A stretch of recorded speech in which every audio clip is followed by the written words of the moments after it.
It's morning, 8 o'clock to be exact, and you're huddled in your LPOP with your buddy Jim, looking out over the horizon. It's day 87 of Scenario X. And you're just listening to the morning radio chatter while this person chats with that person about nothing in particular, but you're listening very closely for a few important phrases. This week, the go code for trouble is Spark Show. And then you hear it. Sounds like you had a 4th of July spark show in the microwave.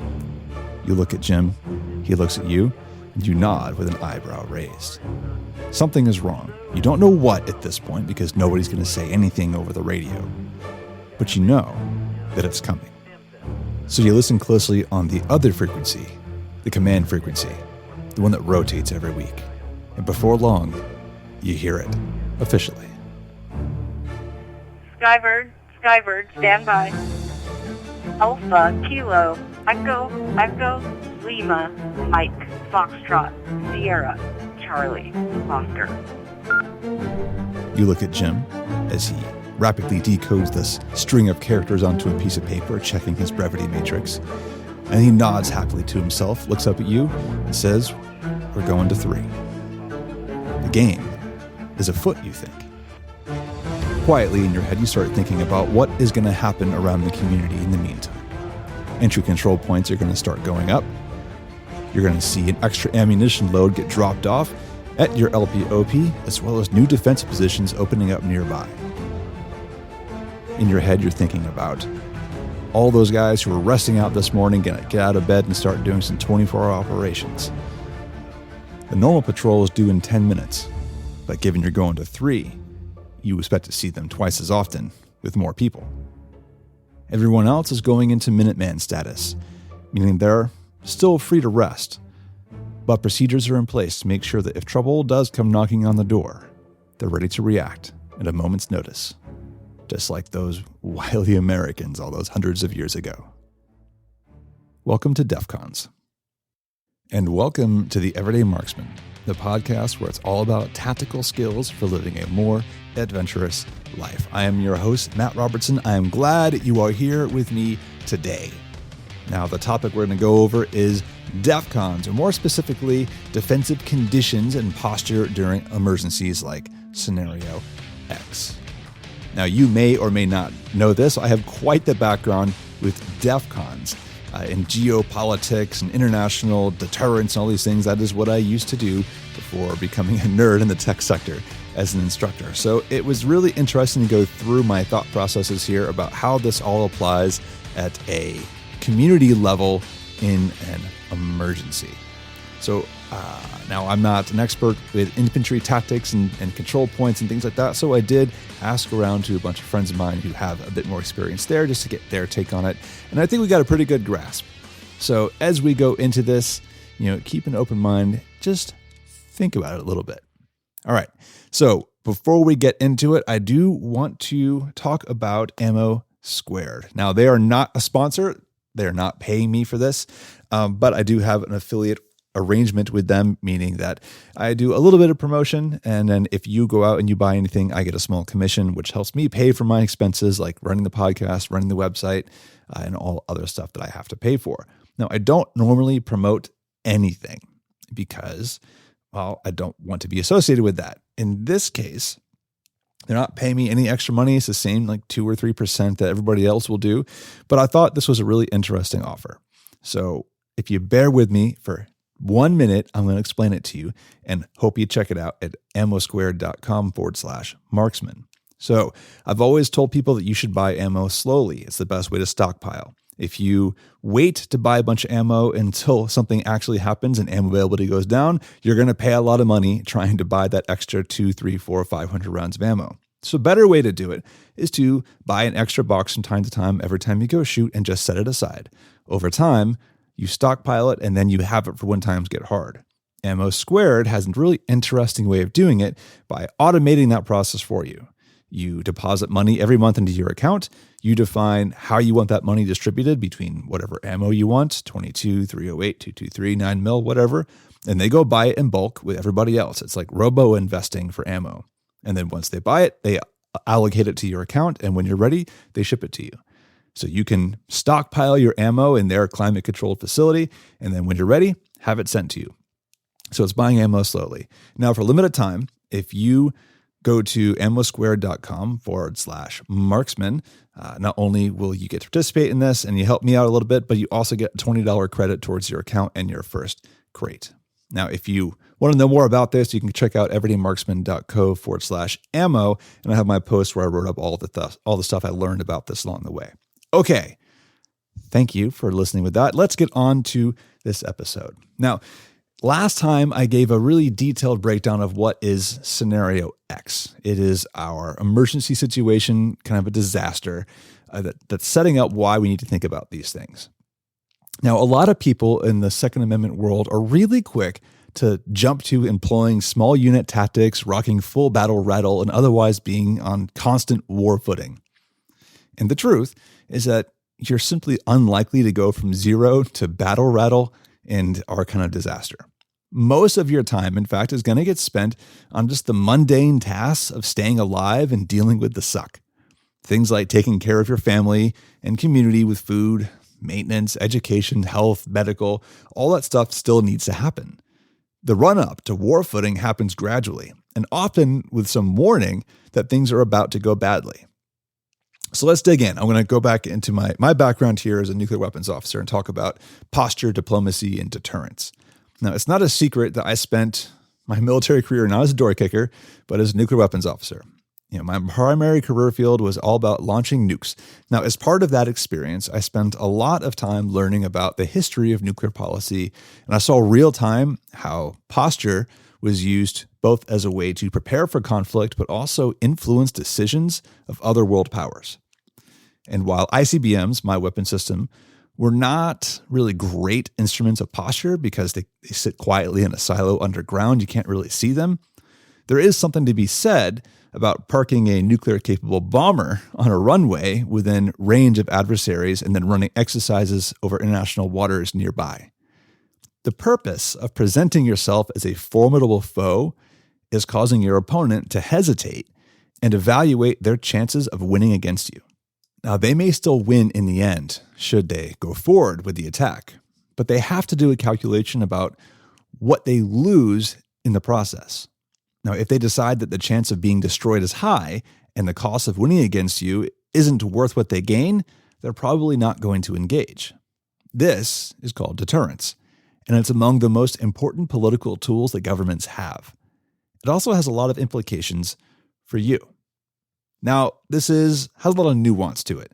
One of the colonels I used to work for way back in the day was a loud and rambunctious man who used to brag that he was the only Catholic Pakistani with a Texas accent that I'd ever meet. And we loved him for his attitude and the way he took care of people. And among the many rants that he went on during our morning briefings, he used to opine that deterrence was fundamentally a calculation of skill multiplied by will. At its heart, your adversary must gauge whether you actually have the capability to do what you say, and if you have the fortitude to follow through with it. Now, this is a tricky calculation, though. One of the purposes of deterrence is to respond to perceived threats and prevent them from escalating. On the other end of the spectrum is a risk that raising your posture too far beyond what's called for, well, it makes you look like the bad guy, the aggressor, and then your adversary is going to raise their posture as well, and it becomes a spiral of escalation. And we saw it nearly come to a terrible end during the Cuban Missile Crisis. So the game has to be played with some nuance. So why am I going down this rabbit hole of international politics and deterrence? Well, in short, it's because all the same rules apply at a local level as they do at the international level. True, you and I don't have nuclear weapons, bombers, and massive armies to array on the battlefield to make the point. But then again, neither does your opponent. The purpose of this is to explain why immediately going to war footing with your group of 35 to 40 isn't the right call. And as fun as it might be to imagine yourself becoming the local warlord in Scenario X, reality is not really going to work that way. For example, when it comes time to connect with other neighborhoods and create mutual defense agreements, which you should, and share supplies, which you should, and do all those other basic tasks, You don't want to be seen as the aggressor who's merely presenting the illusion of choice of either go along with us or die. Now, on the other hand, you definitely want to present enough of a posture that passerbys and those with nefarious intent decide that your community probably isn't worth the trouble. So how do we do that? I'm going to introduce this concept to you called Community Defense Alert Conditions, or LERTCONs. Now, understand there is no one-size-fits-all standard here. Everything I'm about to say is purely based on my opinion, observations, and what makes sense to me just based on my background, which is a wildly different context.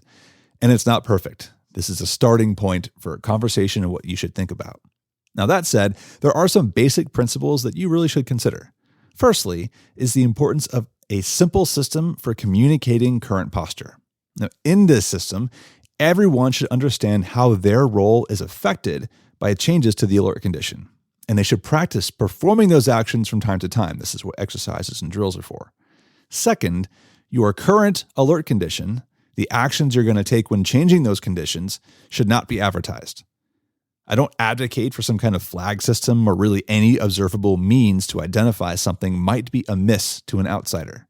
It's something that should be communicated privately, in person, or using some kind of coded phrases like you heard in the introduction. But why do I think this? Well, it's a security measure in and of itself. Should an intelligent adversary decide to test you, then they can watch for indicators of something changing, like flags, lights, audible signals, that kind of thing. And then if they associate those with specific actions, like doubling your guard or suddenly roadblocks popping up, then they learn to poke holes in your defense and circumvent deterrence. So let's go into the LERTCON system. In the last Scenario X conversation, I discussed some fundamentals about U.S. government's DEFCON, or defense conditions.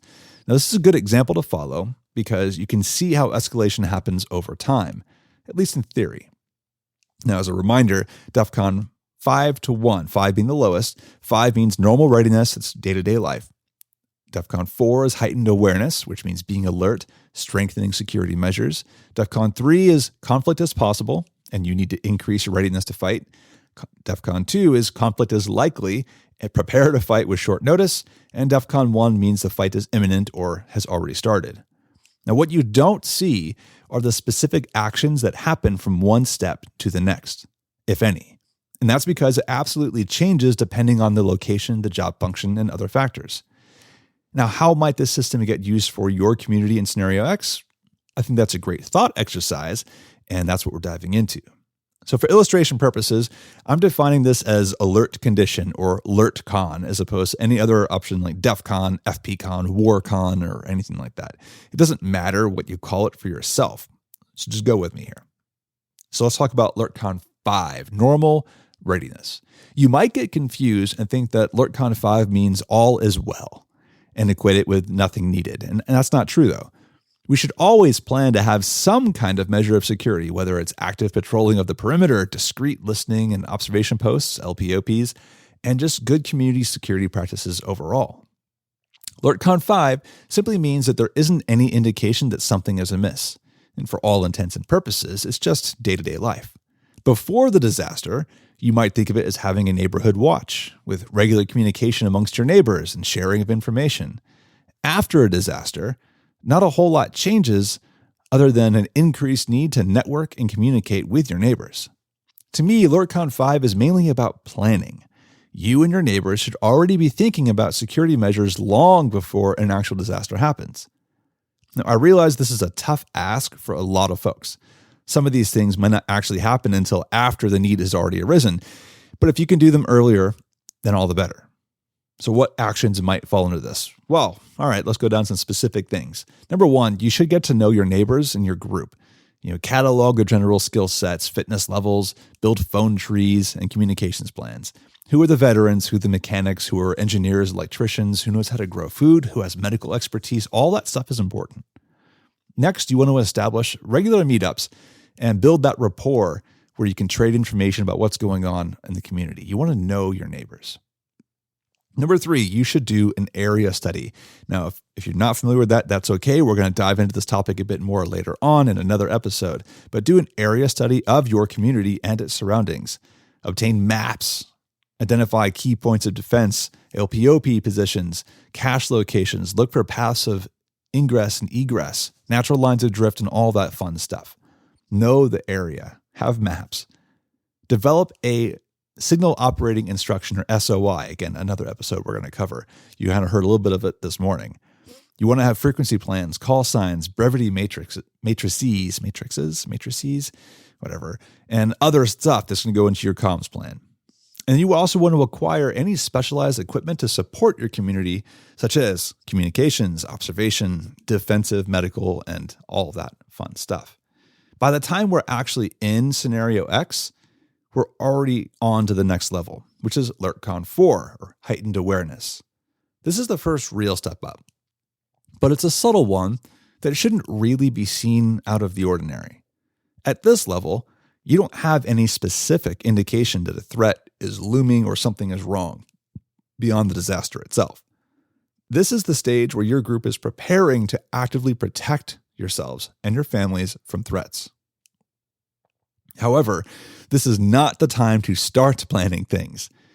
Instead, you should be implementing the plans you already made during AlertCon 5 before all this ever happened. If you haven't finished at least the basics of those plans, then now you have a fire under your butt to get it done. Now, again, what are the specific things I would want to see done here? Well, you're probably going to want to set up a command post for centralizing communications and coordination of security, logistics, and all that stuff. You'll want to organize your group into teams of 4 to 6 with specific job tasks so they can focus on those skills and learn to provide 24-hour coverage as needed. So what are those specific job tasks? Think medical, think communications and monitoring. For instance, with communications, much more time should be spent listening to a scanner and logging what they hear than transmitting anything.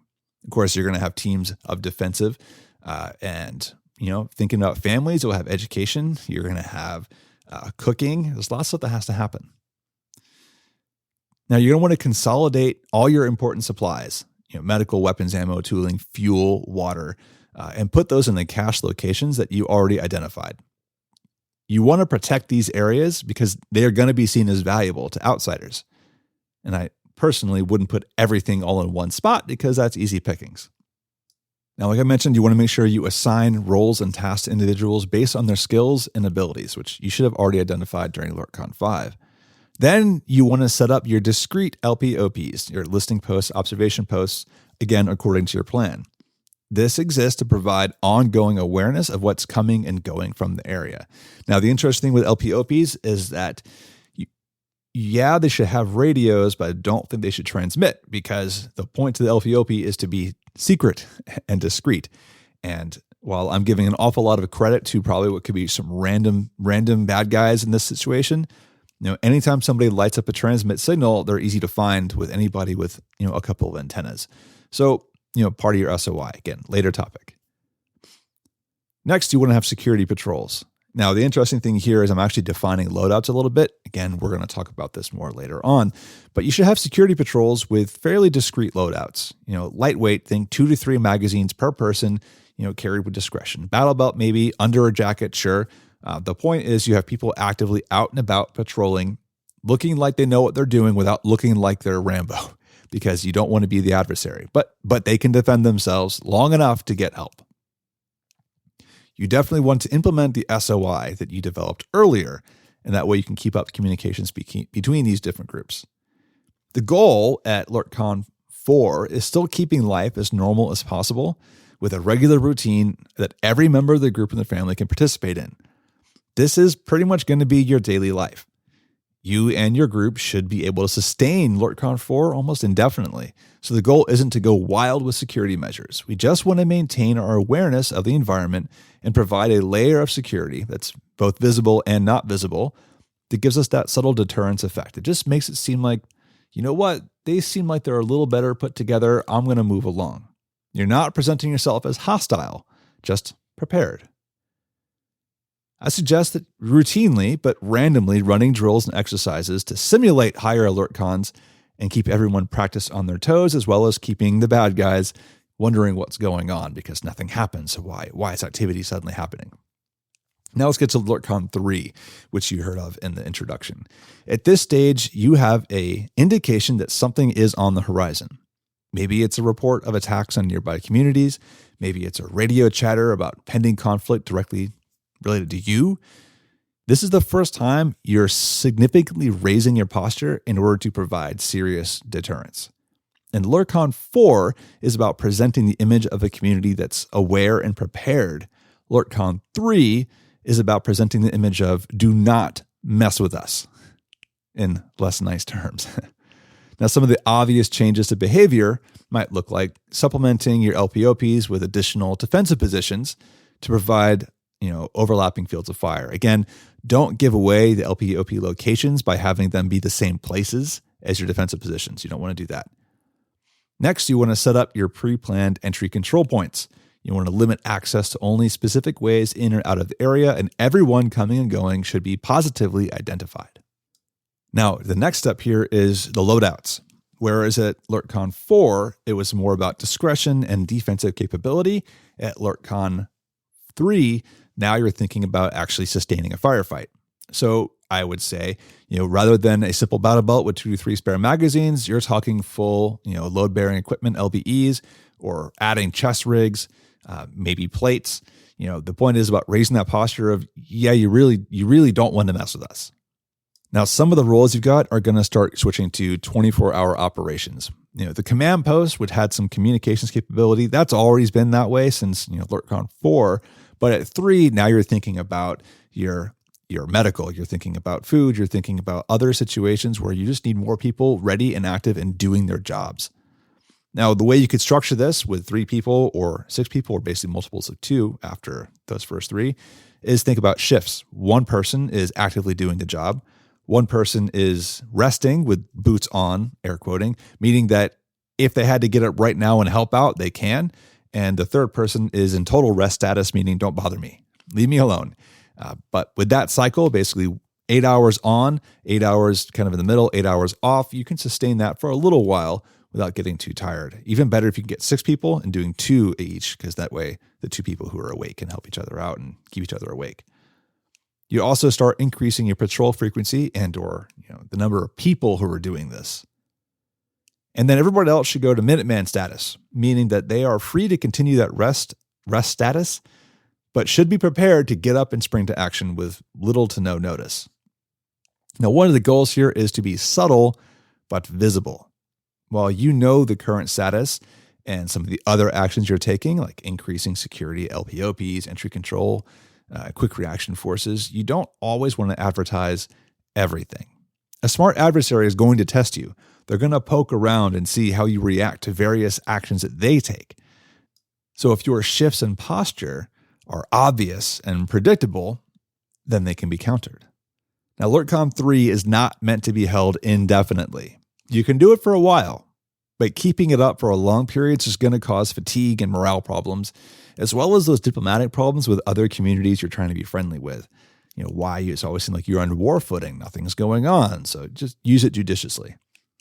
Now, if your hunch pays off and something actually does start to escalate, now we go to LurkCon 2, which means conflict is likely. At this stage, you have specific and actionable reason to believe that an attack is likely to happen and to happen soon with your community. In my opinion, not a whole lot's actually going to change from LurkCon 3 to LurkCon 2 as far as your visible posture. What does change is pulling all those vulnerable groups like families and children that you identified way back during LurkCon 5 and 4. You pull them away from the perimeter and towards designated safe zones. They're easier to protect.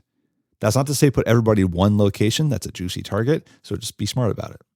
You might also upgrade your Minuteman force to something a bit more consolidated and mobile. Whereas before, people could stay in their homes or in different spots, now everybody's going to stay together. So if you've got a quick reaction force, they're going to be dispersed to specific locations with vehicles to quickly get where they need to be. Maybe this reduces your reaction time down from 30 minutes to 10 minutes. That can help. Now, this also means looking at your logistics capabilities. And you're going to need runners with ammo and supplies. And you're also going to have to pull people back if they get injured. Now, again, some specific things to look at. Pulling those vulnerable people away from the perimeter. You want to get people on 24-hour operations. Like everybody is on 24-hour operations with up or down. So there is no more like leave me alone rest status. You're either up and doing the job or you're down with boots on, but you can get up and do it. And you're getting your logistics ready.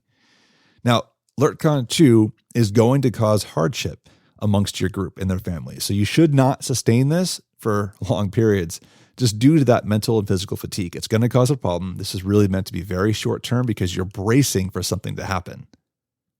From a visible posture standpoint, nothing's changing significantly. You've already presented your community as hard to kill with everything up to that point.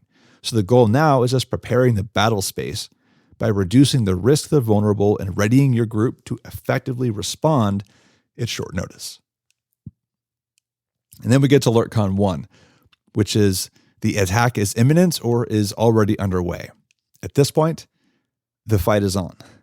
If you've already done everything right up to this point, then you have no further actions to pursue other than just winning the fight at hand and dealing with the aftermath of it. So good luck and Godspeed.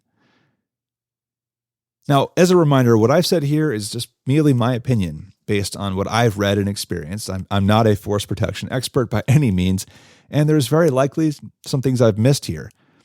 The goal was to introduce you to some ways of thinking about stuff. Everything I've mentioned here, there are experts, there are schools you can go to, there are people who know these. I plan on talking to a lot more of them to dig into some of these topics. But the goal is just introducing the idea. If you haven't thought about these things yet, now they're in your mind, and you can start taking action on it. So I'm hoping to bring more of these things to you as we continue down this rabbit hole that is Scenario X. So stick around for the next episode. Now, with that, thanks for listening. As always, it's a pleasure to talk to you. Come by the website at everydaymarksman.co. You'll find today's show notes as well as our social media links, our YouTube channel, more podcast episodes, and as always, our awesome community of marksmen. Thanks for listening, and I'll catch you next time.